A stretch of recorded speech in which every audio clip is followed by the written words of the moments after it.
Thank you so much. I just love that we care so much more about dogs' lives than we do actual lives, but I'm going to continue on. I want to make sure that I enter this UC, which is one of the reasons that we are a bit skeptical of any immigration, quote unquote, enforcement laws that y'all are trying to pass. This UC is from The Guardian. It says, immigrants with no criminal record now largest group in ICE detention.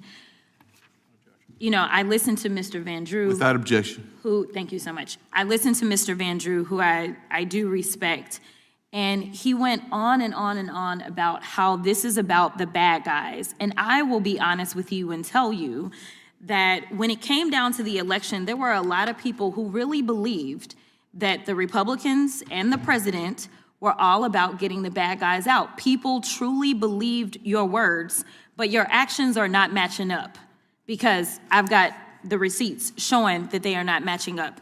And so call us a little paranoid in believing that the hypocrisy may continue to come from across the aisle. Speaking of hypocrisy, I do want to point out, since we're talking about Jeffrey Epstein, because we couldn't talk about Epstein before. If y'all recall, we were gone for about 2 months because we couldn't talk about Jeffrey Epstein.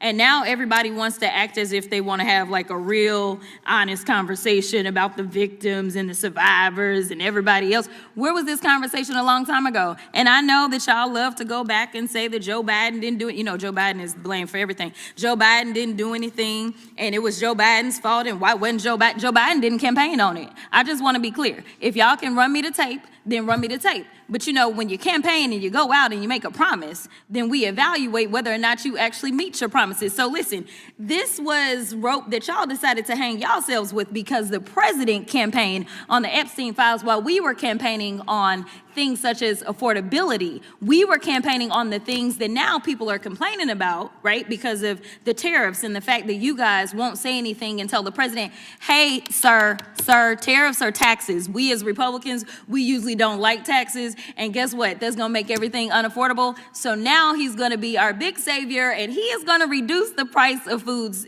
because he is the guy that actually increased the price of foods. So listen, if you can have this honest conversation about Epstein now, let's just go ahead with this lame duck president and be honest about everything that the American people care about.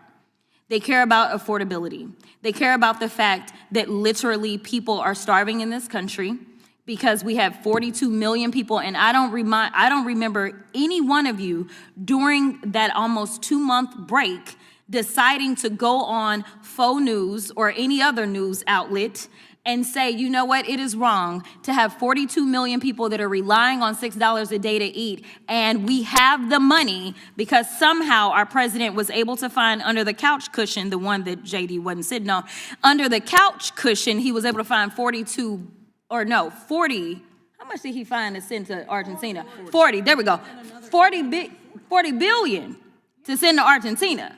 But those emergency funds, he couldn't find them emergency funds so that Americans could eat. So listen, if y'all are gonna be honest and talk about Epstein right now, let's be honest about everything that is causing y'all to lose real bad. Did y'all see the election results on November 4th? It didn't go very well. So let's just start having honest conversations so that hopefully some of y'all in some of these tight seats, maybe y'all can get reelected and we can just work together.